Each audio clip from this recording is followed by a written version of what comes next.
At the class reunion, he had achieved success and fame, arriving with a beautiful girlfriend. He said, "If you hadn't let go back then, you'd be the wife of the Richards Group CEO by now." He sat across from me, his arm around his girlfriend, his expression indifferent. It's all in the past. The others, eager to stir the pot, started teasing. Under his gaze, I silently covered the scars on my wrist, forcing a faint smile. We've been over for a long time. As I recall, it was Emma Carter who initiated the breakup. Taking advantage of his girlfriend's trip to the restroom, the classmates began gossiping.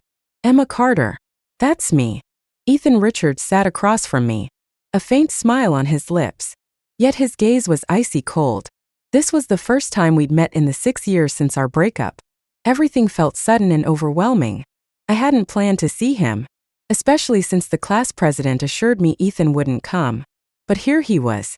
Now, Ethan Richards was a successful entrepreneur, a city-renowned young talent with an overseas degree. In his tailored suit, looking sharp and handsome, even his wristwatch was worth a fortune. Everyone sought to flatter him. By contrast, I had fallen far behind. Yes, he was the one who brought up the breakup first. Ethan, calm as ever, answered everyone's questions. Each person had their own interpretation. That I was greedy for money, unwilling to endure hardship, or simply bet on the wrong person and lost everything. Emma, I heard the guy you were with afterward went to jail, right? You even took on his debts. Is that why you came to this reunion? To ask for money? Amid the mockery, Ethan's deep, calm gaze stayed fixed on me, silent. I laughed awkwardly, not responding. The door opened, and Ethan's girlfriend walked back in. Sensing the strange atmosphere, she smiled and asked, "What happened while I was gone?" Ethan, shedding his earlier silence, gently held her hand and said, "Nothing. Just catching up." He sat back down smoothly, his gaze settling on me again, a faint smile forming, his dimples showing. Ethan mentioned to me, "If you hadn't let go back then, you'd be the wife of the Richards Group CEO now." Several people exchanged looks filled with schadenfreude. Back in the day, the Carter family was at its peak, and I was always surrounded by admiration wherever I went. That envy didn't fade over time. Instead, it became the reason for their ridicule years later. Ethan broke the awkwardness, his voice cold yet commanding. "It's all in the past." The group quickly caught on that he didn't want to continue this topic, and shifted the conversation. His girlfriend raised her glass toward me. "Thank you for letting him go. When we get married, you must come." I silently covered the scars on my wrist, forcing a faint congratulations. "Why didn't you explain it to him clearly?" On the phone, my best friend Chloe Johnson was indignant for me. The reunion ended early. Wrapped in my coat, I stood in the cold wind, exhaling a breath of warm air. "He has a girlfriend now," I replied. The other end of the call went quiet. "He has a girlfriend?" Chloe sounded incredulous. "Yes."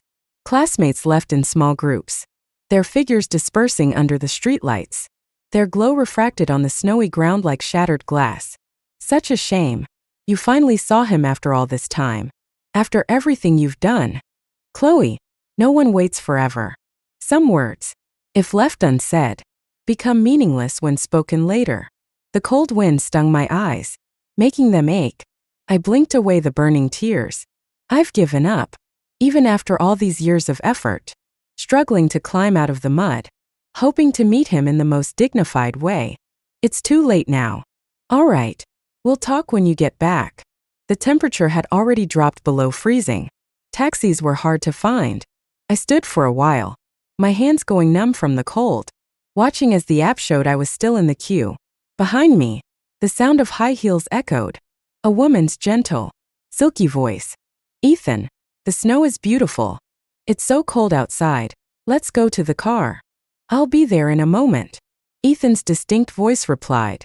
"All right, hurry."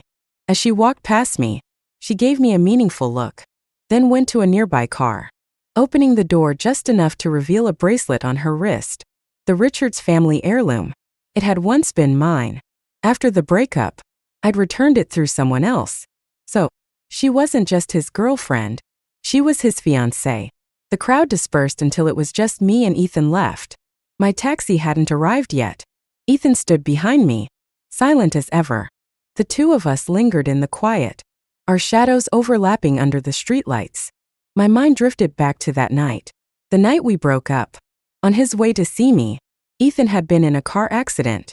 His brother called, furious. "Ethan's in the hospital.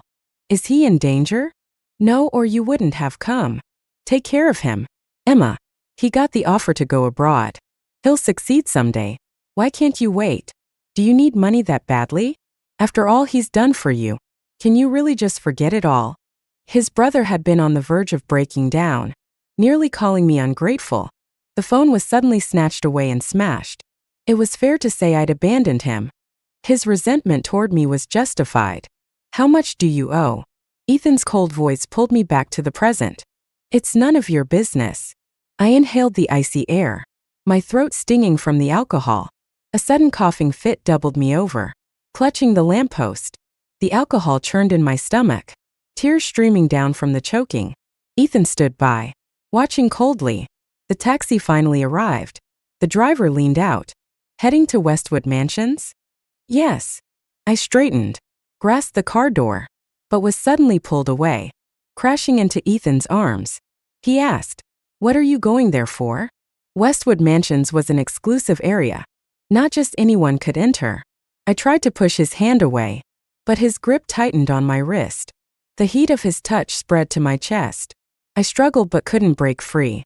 Looking up, I met his dark, unreadable eyes. "Mr. Richards, what are you trying to say?" His black eyes remained calm, revealing no emotion. The wind whipped through, scattering my hair. I forced a smile and said, "You think, like everyone else, that the money I've earned is dirty. 50,000 a month. Will that do?" Ethan's cold voice interrupted me. "What do you mean? For the money you need. If 50,000 isn't enough, say the amount." I suddenly raised my hand. The crisp sound of a slap echoed in the cold night. Ethan's face bore a clear imprint of my hand. From a distance, his fiancée cried out in alarm. She rushed out of the car. "Live your life well, and keep your hands out of mine," I said. I threw out those words and got into the car to leave. "You hit him." Chloe handed me a cup of warm water. "Yeah. He tried to take care of me." I curled up on the couch, enduring waves of stabbing pain in my stomach, slowly sipping the water. After a while, I suddenly turned and ran to the bathroom to throw it up. Chloe patted my back. "You know you shouldn't drink if your stomach's bad." I took a few deep breaths and wiped away the water left on my lips from rinsing. My esophagus burned fiercely. Was it worth it? Liking him for all these years? I looked up at myself in the mirror. My damp eyelashes clumped together. My black hair was wet and clinging to my forehead. My face was pale. Chloe's complaints sounded distant, unclear. "If you hadn't been so resolute about breaking up, he wouldn't be who he is now." Today, I thought of Ethan's fiancée again. Compared to me, she shone with brightness and joy. I vaguely remembered that years ago, I had been like that too. But I felt too hard. By the time I climbed out of the pit, everything had changed. When Chloe finished her work at Westwood Mansions, we walked hand in hand down the road to our rented apartment. Suddenly, I got a call from Ethan's brother. "Emma," he said, "if you're struggling, I can arrange a job for you." I didn't reply, waiting to hear more. "They're getting married next month.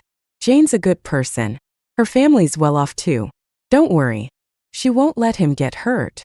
He paused for a moment, then added, almost apologetically, "We just want Ethan to live a good life." Years ago, all our mutual friends had taken Ethan's side without exception. After the call ended, Chloe's eyes were red. "They don't understand anything. It's fine." Since I had to stay in this city for a while, I found a job nearby. During the interview, the HR manager casually asked, "Do you have depression?" "It's in the past. I'm fine now.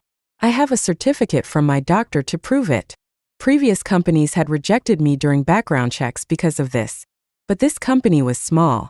And that evening, I got an offer. I thought the class reunion would be the last time Ethan and I crossed paths. But 3 days later, Ethan appeared at my company as my new boss. My desk was moved right outside his office. I refused.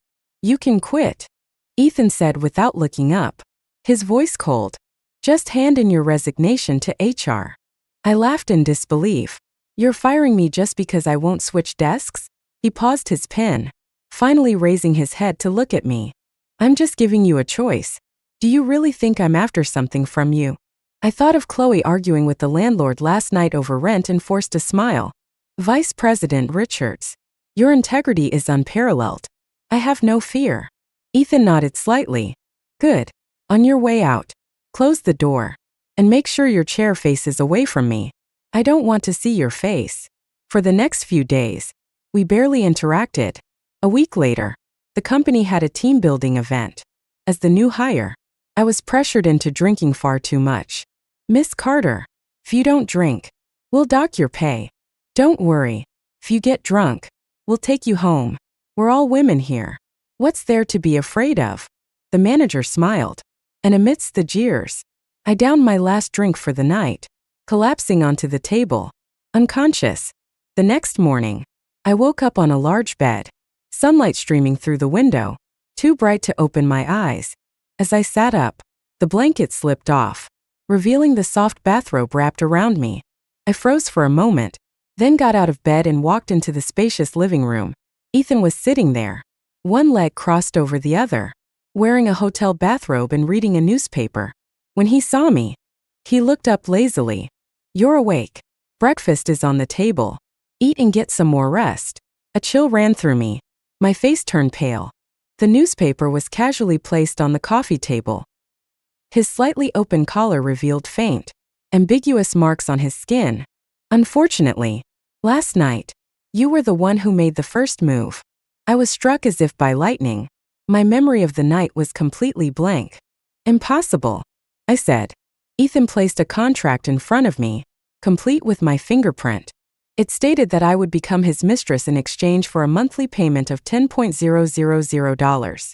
This isn't my fingerprint. Is that so? Ethan chuckled lightly. Are you sure?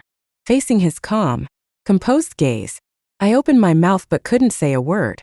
Ignoring my discomfort, he pulled out a voice recorder. I accidentally recorded your confession last night. Would you like to hear your own vile thoughts? I trembled all over, feeling like I had fallen into an ice pit. A wave of intense shame washed over me. Even when hidden, such thoughts felt dirty. Now that they'd been voiced and used against me, it was as if I'd committed a crime. Ethan leaned forward, his eyes shadowed, his expression unreadable. How about I play this recording for Jane and her family? What do you think? Emma. I clenched my hands into fists, my nails digging into my palms. Are you doing this to get back at me? Yes, he said flatly. You didn't want me to live well back then. Why should I let you live well now? Two choices. Honor the contract or I'll release the recording. The clock on the wall ticked loudly, matching the thumping of my heartbeat in my ears. My lips were dry as I slowly looked up. Then release it, I said, my voice hollow. Under his icy stare, I numbly added, I won't be a mistress. Ethan looked at me with a faint smile. Emma Carter, who do you think you are? Do you think you still have the right to choose? In the bathroom, I found my crumpled clothes. Meanwhile, Ethan's clothes were neatly arranged on the coat rack by the door. The contrast stung my eyes. I sighed, silently changed, and left the hotel. Chloe called me, her voice trembling. Emma, they're demanding $50,000. If you don't pay, they'll expose your past. They won't tell you where your mother's ashes or her belongings are either. The sky was gray, overcast, with no sunlight. Chloe hadn't saved much because of my medical bills. I had little savings left too. They're blackmailing us, Chloe said, her voice breaking. I'll figure it out, I replied. After much hesitation, I dialed a number. It rang for a long time before it was answered. Miss Carter, what can I do for you? I exhaled deeply. Dr. James, I'm sorry to bother you, but I need to borrow $40,000. It was the first time I'd ever asked anyone for money. My entire body burned with shame. There was a commotion on the other end of the line. I have to go. Emergency surgery, he said abruptly. I hadn't expected much. already prepared for him to hang up. But at the last moment, he said, "Send me your account number. I'll transfer it to you today." Then the call ended. The sky was still gray and heavy, but the cold tone of the busy signal felt a little warmer now. That evening, the manager tapped on my desk. "We're having dinner with a client tonight. You're coming." A few hours earlier, I had just asked for an advance on my salary. With the borrowed money and my savings, I barely scraped together the $50,000. When I entered the private dining room, I saw Ethan, tall and composed. He mingled with ease. The crystal chandelier above reflected a glow that outlined his sharp features. The manager gave me a light push. Suddenly, all eyes turned to me. "Vice President Richards. Is she from your company?" Ethan glanced at me casually. "A new hire," he said. "What kind of new hire needs the VP to personally bring her along?" Quite impressive. Amid the chatter, everyone sat down. The manager arranged for me to sit beside Ethan. He leaned close and whispered, "Be smart tonight. If you need to drink, drink." The group smiled knowingly. "Vice President Richards, can your new employee handle her alcohol?" Before Ethan could answer, the manager quickly said, "She can handle it. Don't worry." He placed a glass of wine in front of me. "Start with a toast." Ethan smiled faintly, tapping his fingers lightly on the table. I picked up the wine glass, held my breath, and downed it in one gulp. The spicy liquor burned its way down my throat, igniting a fire that raged through my stomach. Amid the applause and cheers, someone was ready to refill my glass when Ethan spoke, smoothly changing the topic. "What were we talking about earlier? Let's continue." The lively atmosphere returned, with many toasting Ethan. He politely declined each time, claiming his stomach couldn't handle alcohol. But all those drinks ended up being redirected to me, courtesy of the manager. Eventually, I couldn't take it anymore and stumbled to the restroom. The faucet at the sink was turned on, water running steadily. I gagged violently, my head spinning, hair coming loose and dipping into the sink, turning wet in no time. After sending a text to Chloe, I completely ran out of strength. I leaned against the sink, head down, eyes shut tight as I gasped for breath. The sound of deliberate footsteps echoed outside. The door opened slowly. I assumed it was another woman entering the restroom, but instead, Ethan's calm voice cut through the silence. "You're already at your limit?" Summoning what little strength I had, I stood up shakily, staggering toward the door to leave. Ethan grabbed my arm and dragged me back. His large hand pressed against the back of my neck, radiating searing heat. "Let go of me," I said hoarsely, each word scraping painfully against my throat, raw from the stomach acid. Ethan easily pulled me in front of the mirror, forcing me to face my reflection. He lifted my chin with his hand, a cold smirk on his lips. "Take a good look at yourself," he said mockingly. "Looking like this, aren't you afraid of attracting the wrong kind of attention?" In the mirror, my eyes glistened with unshed tears. My cheeks flushed crimson. Loose strands of hair framed my face, and my collar was slightly open. Ethan's dark, intense gaze roamed my body through the mirror, utterly unrestrained. I closed my eyes, trembling all over. "Who could have worse intentions than you?" I whispered, my voice shaking. Ethan chuckled softly, leaning down to whisper in my ear, "Come home with me tonight. What do you say?"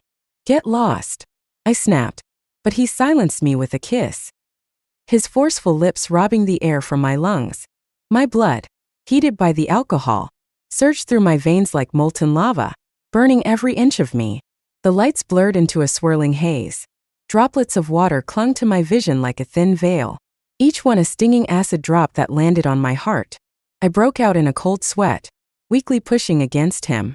It felt as if I had been dragged back to those dark days, staring helplessly at the vibrant world around me, knowing I didn't belong. "Ethan, please let me go." My voice was barely audible, falling into an abyss of silence. I hit the bottom hard. It should have hurt, but I couldn't feel anything anymore. "Emma," Ethan called out to me, his tone urgent. It wasn't the usual venom-filled glare he used to throw my way. This time, there was a trace of panic in his eyes. For a moment, I couldn't tell whether the man in front of me was the Ethan from years ago or the Ethan standing before me now. I whispered, "Ethan, I never want to see you again. The fever came swiftly and fiercely. I was in a daze, writhing in pain under the thick blanket, my body trembling uncontrollably. Outside, the northern wind howled. Half conscious, I dreamed of the past. I was lying on Ethan's back, asking him, "What if I die?" "Ethan." He carried me steadily, his voice gentle as he soothed me. "Don't say that. It's just a fever. Once you get your injection, you'll be fine. Hey, do you have enough for your living expenses?" "Injections are expensive," I muttered weakly. "It's fine." "How is it fine? How many part-time jobs have you taken on?" Ethan didn't answer. He placed me gently at the nurse's station and crouched down in front of me, speaking seriously. "As long as you're safe and sound, nothing else matters." I buried myself deeper in my thick winter coat, conflicted. "When my parents stop fighting, I'll ask them for money and pay you back." Ethan reached out to tousle my hair, his gaze tender. "Trust me, one day, we'll have plenty of money." But I didn't turn out the way he had hoped, safe and sound. The night Ethan left for an out-of-town competition, I returned home and pushed open my parents' bedroom door. Inside, my father was holding another woman protectively in his arms. That was when my seemingly perfect life began to crumble. What followed was endless. Heated arguments between my parents. Eventually, my father disappeared without a word, leaving my family buried under a mountain of debt. Late one night, a group of middle-aged men came to collect what was owed. Under the flickering light, they shouted with excitement, their crude hands leaving bruises on my skin. My mother's heart-wrenching screams mixed with their mocking laughter, creating a chaotic storm in my mind. The images fast-forwarded like a reel on speed. My mother, driven to desperation, ended her life in the bathtub. Chloe was the one who found my lifeless body and brought me to a distant southern city. On a rainy day, I sat curled up in the corner of a hospital in my school uniform, disheveled and vacant. "She has a family history of depression," the doctor said. "Any relatives?" Chloe looked at me with concern. "She has a boyfriend. He's out of town for a competition. Notify him to come." The doctor's professional tone blended with clinical jargon. "Her suicidal tendencies are pronounced, and the treatment will be challenging. She'll need long-term care for years. Her family should be prepared for the long haul." By then, my mental state couldn't support me reporting the crimes or seeking justice. Chloe and I became like stray dogs, fleeing our childhood home with nothing but the clothes on our backs. That same day, Ethan's name topped the list of competition winners. He'd secured a scholarship to study abroad. When he called, the wind howled on the other end of the line. "Emma."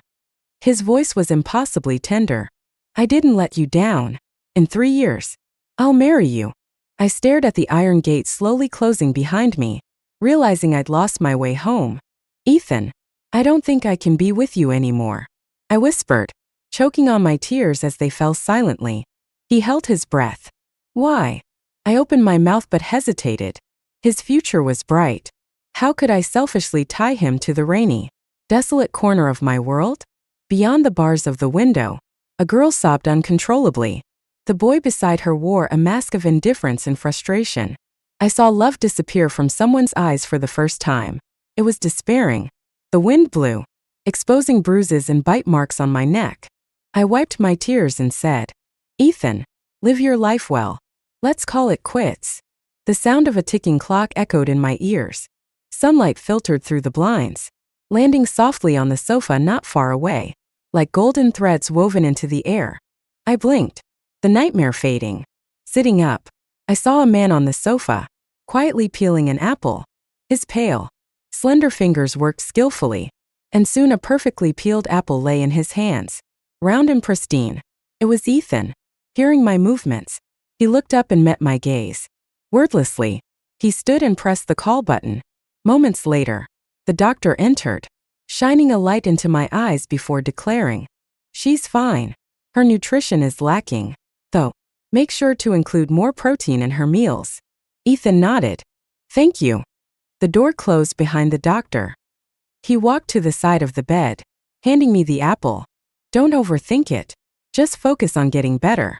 I didn't take it. Instead, I got out of bed and rummaged through the cabinet, looking for my phone. It was gone, along with my outdoor clothes. He watched me tear through the hospital room without a word. Ethan, what are you trying to do? I stood barefoot on the floor. A shaft of sunlight streamed in, reflecting my pale, haggard face on the window. You don't know what I'm trying to do? Ethan placed the apple on the bedside table, pulled out a tissue, and slowly wiped his hands. I want you. He sat there in the sunlight, his dark eyes fixed on me without reservation, burning with an intensity that made me feel humiliated. I clenched my trembling fists. Ethan, you can't treat me like this. Ethan stood, closing the gap between us in a few steps. He towered over me, smoothing my disheveled hair. Why can't I? I'm in love with someone else. Please, don't bother me anymore. Oh, really? His face turned expressionless. He cupped my face with both hands, his lips moving closer to mine, stopping barely an inch away. I couldn't open my eyes. The moment he tilted his head, I shut them tight, my body shivering uncontrollably. Ethan chuckled, his cold voice piercing my ears. Emma, you're lying. The private hospital was located in the suburbs, surrounded by endless forests.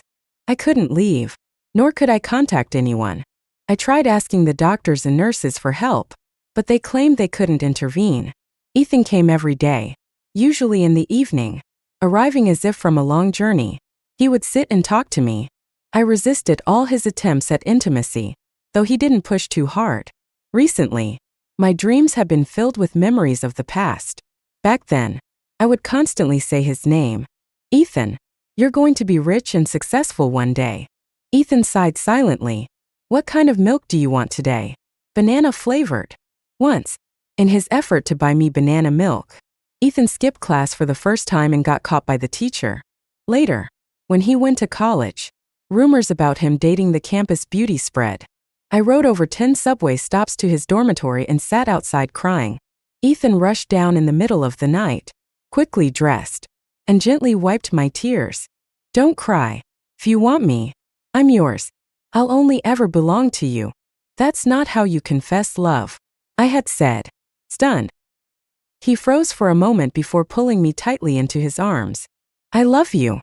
Back then, neither of us could have guessed we'd end up like this so many years later. I'm getting married tomorrow. The sunset outside hadn't yet faded, its warmth lingering in the air. Ethan's voice pulled me out of my distant thoughts. Do you have anything you want to say to me? I held the half-empty glass of milk, staring at his face in a daze. Suddenly, I understood why I'd been dreaming so often lately. I was saying goodbye to the old Emma Carter and Ethan Richards. The TV had been broadcasting news about him and Jane every day. They were the golden couple, a perfect match. Once, that had been the future we'd envisioned for ourselves. But now, the Emma Carter standing here was buried in debt. What right did I have? Congratulations, I said quietly. May you have children soon. Ethan's hand, which had been peeling an apple, froze. The knife slipped and nicked his finger. Blood quickly seeped out. He paused, pulled out a tissue to press against the cut, and laughed softly. It's fine. Jane and I are just going through the motions. If you want children, I have no objections. Ethan, let it go. Please, I said suddenly, feeling utterly exhausted. Let's just end this gracefully. Ethan stopped peeling the apple and tossed it back into the fruit basket. He stared at me with a cold, mocking smile. Just let it go? Why should I? You were the one who started this. And now you're saying you're tired of it? That you want to leave so easily? Then what am I supposed to be? A dog you play with and discard when you're bored? I closed my eyes, trying to dispel the sunlight that painted faint halos behind my eyelids. Then I'll return it to you, I said softly. Ethan frowned. What did you say? I stared at the setting sun outside the window. If you don't want me to live well, I can die. Suddenly, a hand grabbed my jaw, forcing me to turn my face toward him. Ethan's eyes were blazing with anger. Emma, are you insane? If you wanted to die so badly, why didn't you do it back then? I don't remember when he left that night. Later, Ethan's brother, Zach, a friend from years ago, burst through the door.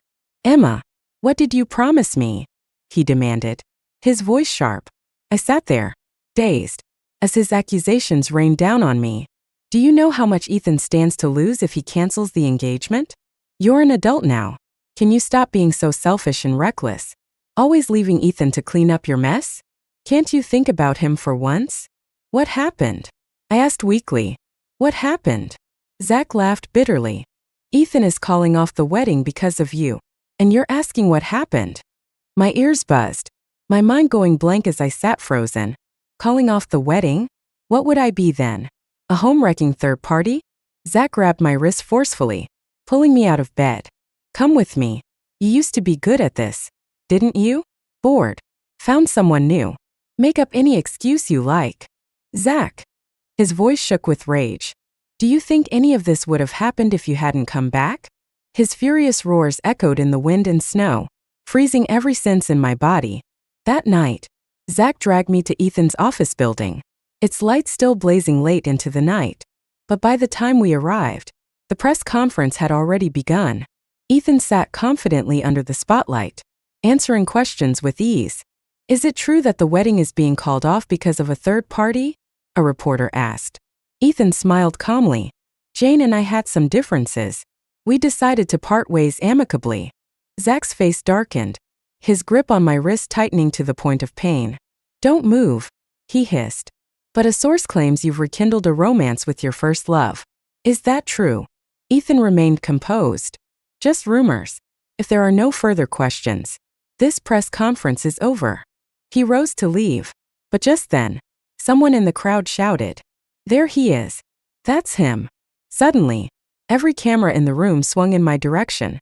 I was exposed under the spotlight, disheveled and humiliated. Reporters swarmed in like a tidal wave. In just a few seconds, I was surrounded, leaving no room to escape. Questions were fired at me one after another. What is your relationship with Ethan Richards? Did you really interfere in someone else's marriage? The sound of camera shutters clicked relentlessly. Ethan's smile froze abruptly. He stood up, pushing through the crowd toward me. It's not true. I didn't. I tried weakly to defend myself, but my voice was quickly drowned out by the reporter's fervent questioning. There's breaking news, one reporter shouted excitedly, raising his phone. A recording played from the phone, my voice ringing out through the chaos. It was filled with tears and drunken slurs. Aaron, I love you. It hit me instantly. Someone had recorded me. For a long time, I thought nothing could make my life worse. But when this storm hit, completely destroyed me. She's the other woman. Isn't she? Shameless. The whispers around me felt like slaps to my face. The blood drained from my cheeks as the recording pinned me to the pillar of shame. I'm sorry, Zach muttered. Take her away. Ethan pushed through the crowd, his face showing panic for the first time. The world around me turned white. I could only hear the murmurs repeating over and over. Her dad owed debts. Her mom committed suicide. She has severe hereditary depression and was confined to a mental hospital in the South for 5 years. Isn't she just mentally ill? The crowd erupted. If she's sick, why is she out here hurting others? She's crazy. Why didn't she just die? Ethan stopped in his tracks, suddenly raising his head to look at me. His expression was a mix of shock, disbelief, and horror. I sat helplessly in the chaotic crowd, my blood running cold until my entire body felt frozen. Emma! Ethan's voice trembled as he called my name. I knew what was coming. I could only sit in quiet resignation, waiting for the final blow to fall and shatter my life completely. And she was assaulted. The anonymous source concluded. The moment those words hit, Ethan's face turned as pale as a sheet of paper. From the day I returned from the office, I hadn't spoken a word. The blinds in my study remained shut for 3 days, keeping the room shrouded in darkness. Missed calls filled my phone screen, but I didn't open any of them. It felt as though time had paused, trapping me in a void. I sat there, head down, lifeless. The cold voice of the man who had taken Emma away echoed in my ears. All of us wanted her to live, Mr. Richards. But your iron-handed methods have crushed all our efforts to nothing. Chloe had been stopped by the security guards outside. She yelled at me with fury. Ethan, do you even know what happens when she doesn't take her medication? Keeping her locked up is no different from killing her. Words like depression and mental institution spun in my mind like sharp needles. stabbing at my thoughts until I couldn't breathe. Zach knocked on the door before pushing it open slightly and standing in the doorway. "Hey, are you feeling any better?" "Why?" My voice was hoarse, my chest aching with an unbearable weight. Zach was silent for a moment before apologizing. "I'm sorry. I didn't think it was necessary to check. The information was fake." "Is that so?" My voice was soft, almost lifeless. Zach hesitated. "When I told you she had moved abroad and had several boyfriends, Emma was actually confined to a mental hospital in the South. I didn't know. I swear." His explanation felt hollow, meaningless. I knew I couldn't blame Zach entirely. If I had asked more questions, maybe things wouldn't have turned out this way. But I didn't have the energy to listen to his excuses anymore. Chloe barged in, ignoring the secretary's attempts to stop her. The sudden light made me squint slightly, but I didn't try to stop her. "I'm sorry, Vice President Richards," the secretary mumbled before closing the door, leaving us in dim silence once again. Chloe stood there, as though unwilling to have anything to do with me.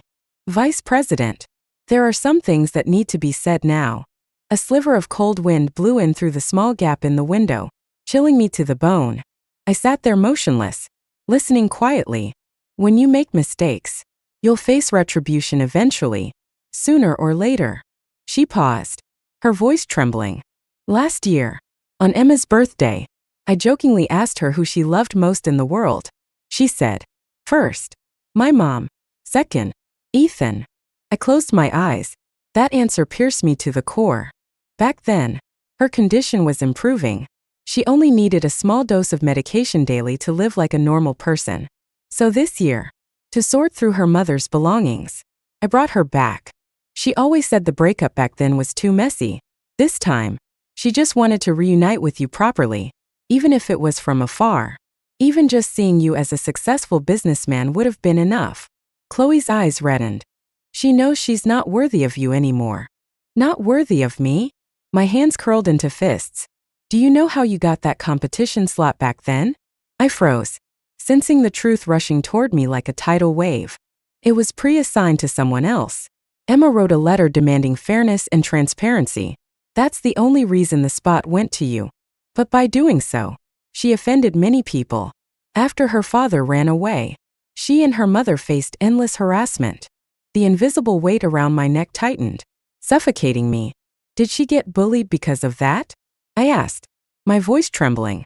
Chloe continued, "You were at the competition for about a week, so you wouldn't have known what happened. Emma's family collapsed.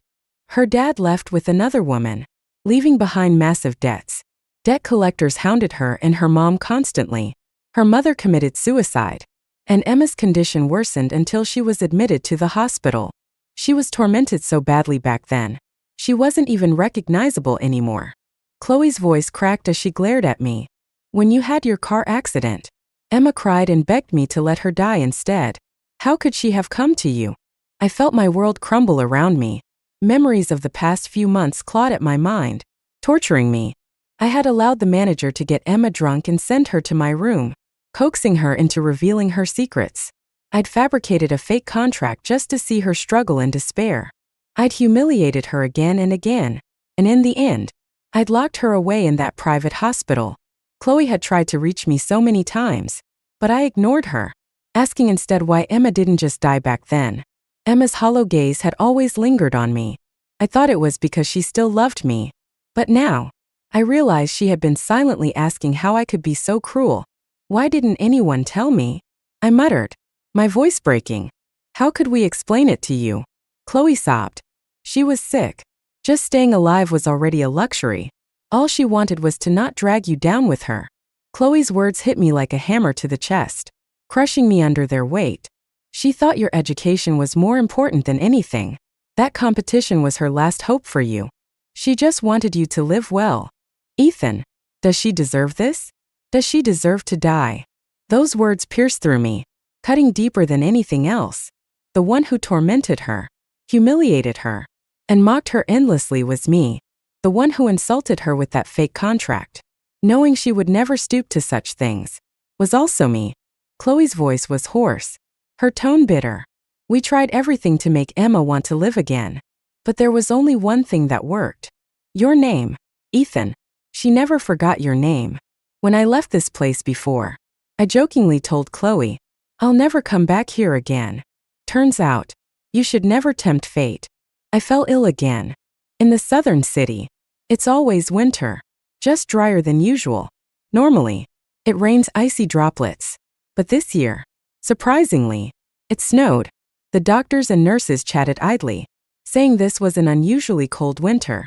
Global warming has made Earth less and less suitable for human survival. The new year was approaching. Outside the window, the trees were stripped bare. Not a single leaf left. I pressed my face against the glass, exhaling a mist that fogged the pane. There was someone downstairs. He stood there every day. Isn't he cold? I asked. Chloe passed by expressionlessly, carrying a cup of warm milk. Oh, probably not, she replied. He hasn't been in a good mood lately. Even Dr. Jiang hasn't. I've been treading lightly around both of them lately, afraid of setting them off. Chloe paused, realizing she might have scared me. She softened her tone. Drink the milk. Take your medication in an hour. Dr. Jiang said he'd take you out to build a snowman tonight. I glanced at the person outside again, something about him feeling familiar. Chloe pulled the curtains closed. Stop looking, or you'll go blind. I climbed back into bed. After taking my medication, I leaned against the pillows and played a game on my phone. From outside, I heard Chloe talking to Dr. Jiang. A moment later, the door opened, and he walked in. I quickly hid my phone, pretending to sit up properly. Have you taken your meds? Dr. Jiang asked. The scent of disinfectant filled the room. His gaze swept over me before settling on my face. Miss Carter, I'm not going to scold you for playing games. My cheeks flushed bright red. I sheepishly pulled my phone back out. How did you know I was playing? I play too. The background music is familiar, he said, smiling faintly. He washed his hands, removed his white coat, and glanced at me through the mirror. Aren't you going to get dressed? We're going to build that snowman. Dr. Jiang worked in thoracic surgery at the same hospital. The first time I met him, it was autumn. The weather had cleared up unexpectedly, and I crouched by the fence outside, staring at a stray ball of yarn that had appeared. He walked by, pausing to look down at me. Excuse me, I panted, exhausted. Can you help untangle this for me? He glanced up at the sign on the fence. According to the rules, you're not allowed to touch anything dangerous. When I didn't move, he added, what are you trying to do? Cat's cradle. Dr. Jiang checked the time, then crouched down. I'll play with you, but when we're done, I'm taking the string. His lunch break was short. Quietly, through the bars of the fence, I held out my hands to play with him for a while. When he was about to leave, I said, thank you. We crossed paths a few more times after that, though he was usually too busy to notice me. Then one day, he came back. He pulled out the string. Sorry, I've been busy lately. After that, he started chatting with me. You don't talk much, he observed. Why? I'm sick. I don't have anything cheerful to say, and I don't want to burden others with my feelings. Dr. Jiang stared at me silently. Over time, he began visiting more frequently. Some days, he looked completely exhausted. I tried learning a few jokes to tell him. Every time, his gaze softened as he listened. Emma, he once asked, what's your wish? I want everyone to be happy, including myself. That night, I put on my gear quickly. Dr. Jiang helped me into a down jacket, held my hand, and led me downstairs. Every few steps, there was a security gate. Only he could take me out. Under the night sky, snow fell thickly, covering everything in white. My hat turned snowy within moments. Dr. Jiang handed me a small shovel. Take it easy. The cold air oddly lifted my mood. I carried the shovel, circling a frozen fountain.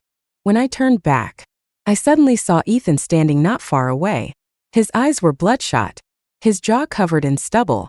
He just stood there, staring at me. Ethan, called softly, surprised. His lips moved. Emma, I was wrong. In the past, I would have responded with pride and arrogance, demanding, what exactly were you wrong about? But now, I just clutched the shovel tightly, feeling awkward and unsure. It's fine. I had been through too much pain. The sharp edges of my pride had long been worn down. The wind howled in the dark, carrying snow through the air. Ethan walked closer, slowly kneeling in front of me. How can it be fine? His voice trembled. Emma, please say something to me. I thought for a moment before replying seriously. I wish us both good health in the new year. In that instant, all the color drained from Ethan's face. Tears rolled down his cheeks as he shook. Don't treat me like this. Please. I touched his face. It was icy cold, just like before. I cupped his face carefully and said earnestly, I wanted to meet you again in a dignified way. Instead, I made a mess of everything. I'm sorry. It's my fault. Ethan whispered. If I had chosen to leave your life back then, none of this would have happened. I spoke slowly, with sadness in my voice. At the reunion, I asked the class president if you would be there. He said no, so I went. I didn't know why he lied to me. I just wanted to hear about you, to see if you were doing well. Ethan broke down completely, crying uncontrollably. I'm sorry, Emma. It's my fault. All of it. I smiled faintly, not sure what to feel. Ethan, during your hardest times, I wasn't there for you either. He held my hands tightly and noticed the scars on my wrists. You don't have to feel guilty. I won't force you to stay. Years from now, we just argue about who owes who more. I gently brushed the snowflakes off his lashes.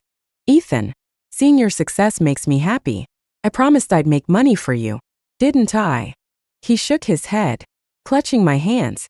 Without you, what's the point of anything I've achieved? My nose was red from the cold as I blinked back tears. Look at my scarf. It cost over $100. I already have everything I need. Ethan's gaze dimmed completely. His voice trembled. There's no going back. Is there? Ethan, you have your life, and I have mine. I'm not going back to the North City. Hurtful words aren't easily forgotten. If I return, every step I take will feel like walking on blades. That kind of pain is far worse than letting go of a relationship. Ethan took a shaky breath, clasping my hands tightly, warming them as he had done so many years ago. I'm sorry for the recording. I set you up that night. I didn't touch you. My eyes burned with unshed tears. Then apologize properly. Ethan, say you're sorry. He was devastated. His eyes etched with my face as if making a final goodbye. I'm sorry. I patted his shoulder gently but couldn't bring myself to say, it's okay. Ethan, I wish you peace and happiness in the future. The snow fell heavier, blanketing everything in white. I turned and walked away, my steps firm against the wind. Behind me, the howling wind carried faint sounds. I couldn't tell if it was the wind or Ethan's sobbing. Dr. Jiang stood under a dim streetlight, wearing a tan coat, his hands in his pockets. His sharp features were barely visible, his gaze steady. As I approached, I acted as if I hadn't noticed him. What did you see? I brushed the snow off my hat's brim, looking up with reddened eyes. Dr. Jiang, I said softly. Thank you. Few days later, I saw Ethan on the entertainment news. He had lost a lot of weight. In an interview, he faced the cameras. Ethan confessed everything he had done to the media. He admitted that he had coerced me and led me into saying those words on the recording. At the same time, he revealed a copy of the engagement agreement, signed by him and Jane. The document detailed a 2-year engagement period, which was meant to end amicably with both parties benefiting from their collaboration. Neither of them had ever planned to marry. The night everything fell apart was actually the date they had originally planned to hold a press conference, announcing the dissolution of their engagement. Ethan's actions inadvertently caused catastrophic damage to his company. Years of reputation and status crumbled overnight. Sometime later, Zach called me. Emma, I owe you an explanation, he began. He told me that he had been careless. Jane had grown restless, and she had exposed my story. The debt collectors who once blackmailed me for $50,000 had lost track of me when Ethan brought me to the private hospital. Jane had bought my story from them at twice the price. Zach added that he was worried about Ethan's state of mind and asked if I could go back. I gave him the same answer as always. I've said everything I needed to. There's nothing more I can do. 3 months later, my condition had stabilized, and I was ready to be discharged. The warm spring sunlight poured over me, and the flowers outside the window were in full bloom. The familiar smell of disinfectant wafted in. I knew it was Dr. Jiang. Got anything to eat? I've been busy all day. Give me something to snack on. He was always busy and lately had been coming to my room to scavenge food. I pulled off my wool scarf, revealing a small bag of freshly steamed red bean buns. Dr. Jiang grabbed them without hesitation, tearing open the package and devouring them. I stared at him until he asked, amused, "Why are you looking at me like that? You're easy to feed." I replied. After finishing his snack, he looked at me. "Have you ever thought about settling down here? Why do you ask?" "Well," he said, "I have an apartment for rent." I thought about it for a moment. "Are you short on money?" He looked sincere. So I added, "I don't have much income right now, so I might not be able to afford expensive rent." "It's very cheap," he said with a straight face. "No neighbors. I'm scared to live alone." I blinked, unsure if he was serious or just trying to convince me. On the day of my discharge, a soft spring breeze lifted my spirits, bringing a long-lost smile to my face. I forgot to check the traffic light while crossing the street, and Dr. Jiang yanked me back by the collar, pulling me straight into his arms. He held on to me, not letting go. "Emma," he said softly, almost casually, his lips curling into a slight smile. "I'm pursuing you." It sounded as natural as someone commenting on the weather. In the distance, a child played with a toy drum, its rhythmic pounding echoing through the street. My heart thudded in my chest, unsteady yet brave as I looked up at him. "I've loved someone for a very long time. I'm not sure," I trailed off. The wind tousled Dr. Jiang's hair. His gaze was gentle as he replied, "Miss Carter, I've loved someone for a very long time too. Give me a chance." In that moment, my eyes grew misty. "But I've been sick. My body isn't." "Miss Carter," he interrupted softly, "you once said you hoped everyone, including yourself, could be happy." He blinked, a glimmer of hope in his eyes. "I hope your wish comes true." The breeze carried the scent of spring, sunlight filtering through the trees to rest on his brow. What I once thought was an unreachable spring had quietly arrived, blooming flowers across the land. By the following winter, Jane's company declared bankruptcy. The people who had once bullied Emma were also dealt with and sent to prison by Ethan. After several crises, Ethan's company finally recovered and was back on its feet. One day, Ethan sat alone in his office for a long time. Outside, snow fell heavily. The headlights from cars below merged into streams of light. He had been working nonstop for 2 weeks, lost in a haze of exhaustion.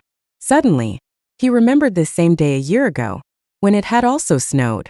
Emma had appeared at the class reunion. Her eyes filled with confusion and panic when she saw him with Jane.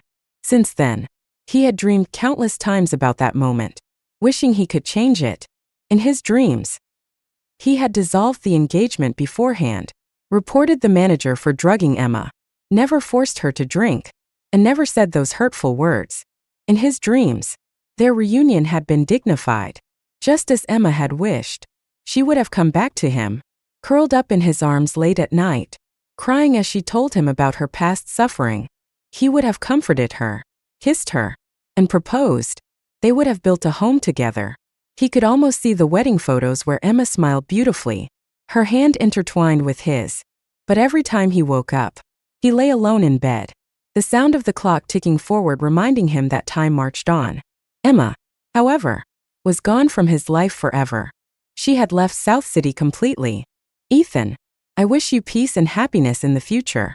Her words were sincere and calm, but her red eyes betrayed the pain she felt. She had decided to leave, not because of anger or blame, but because he had hurt her so deeply. That wish, peace and happiness in the future, was like a gentle blade, cutting deeply into his heart, leaving a scar that would never fade.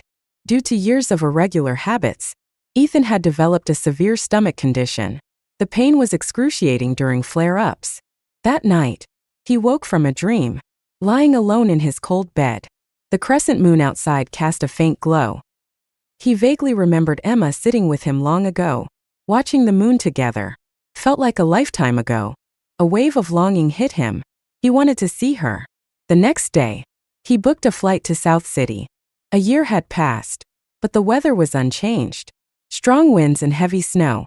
People rushing through the streets. Following an address, Ethan found himself outside an apartment building. The sky was darkening, but the lights on the second floor remained off. He stood in a corner, waiting. Half an hour later, Emma's voice reached him, warm and sincere. The tomato milk wasn't very good. Next time, buy some plain milk. And I'll make it myself. Chloe likes it too. We'll invite her over to eat, she added. Ethan instinctively looked up. That familiar figure came into view, crashing into his line of sight. She wore a little white hat, perhaps pink or gray, but the snow had covered it, leaving only white. She walked steadily now, no longer swaying in the snow. Beside her was a tall man with glasses. His gentle gaze fixed on her. The man raised his eyes slightly, meeting Ethan's gaze through the snow. For a moment, neither man spoke. Dr. Jiang, Emma's voice interrupted. Are you listening to me? Yes, I heard you, he replied, shifting his attention back to her. You said you'd make tomato beef stew, but last time, you burned the pot. Emma hung her head in defeat. Oh, right. I forgot to buy a new pot. Dr. Jiang patted her hat lightly, as though comforting a big, clumsy polar bear. Go home first. The cat hasn't been fed yet. Then go buy the pot and milk together, she said. Why the rush? Because I want it tonight. Emma giggled and ran into the building. Dr. Jiang turned to look at Ethan. Ethan struggled to find words, finally saying, Congratulations. Dr. Jiang smiled faintly. Thank you. He knew Ethan had misunderstood. The son Emma mentioned was the cat they were raising together. But Dr. Jiang didn't feel the need to explain. Last year, when he had taken Emma out to build a snowman, he had already been given a chance to win her heart. Emma and Ethan had already reached the end of their story. They should move on and live their own lives. Emma's condition was stable now. Dr. Jiang was straightforward, patient, and not easily angered. A genuinely good man. Ethan knew she was doing well because he remembered what Emma looked like when she was happy. Dr. Jiang adjusted his glasses slightly, his sharp gaze unwavering. Mr. Richards, how many years have you known her? 14 years. Ethan replied without hesitation. You know her better than I do. Dr. Jiang remarked matter-of-factly. Her birthday is coming up, and I want to get her a gift. She doesn't like chocolate, but she enjoys snacks like chips. Ethan didn't need to think before responding. She prefers savory over sweet. Dr. Jiang nodded professionally. Thank you. The weight of Dr. Jiang's words, you know her better than I do, didn't escape Ethan. If he truly knew her, why had he hated her so deeply? Why had he subjected her to so much pain? A clear voice cut through the wind and snow. Ethan. Startled, Ethan turned his head. The face that had haunted his dreams suddenly appeared before him. Emma stood there with her umbrella, her arms full, her wide eyes reflecting confusion and shock. What are you doing here?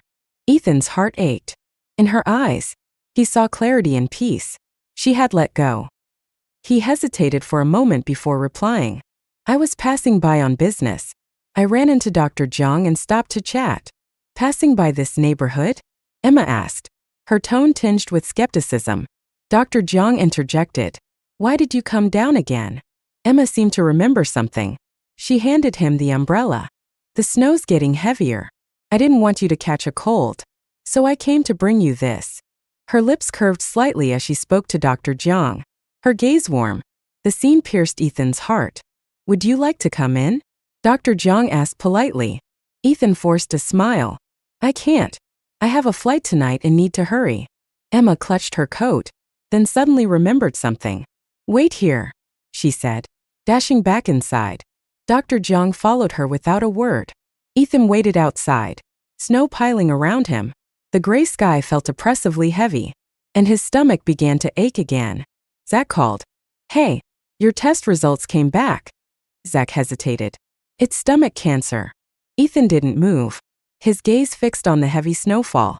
I understand, he replied flatly, ending the call. He stood there as if nothing had happened. waiting patiently with his eyes on the doorway.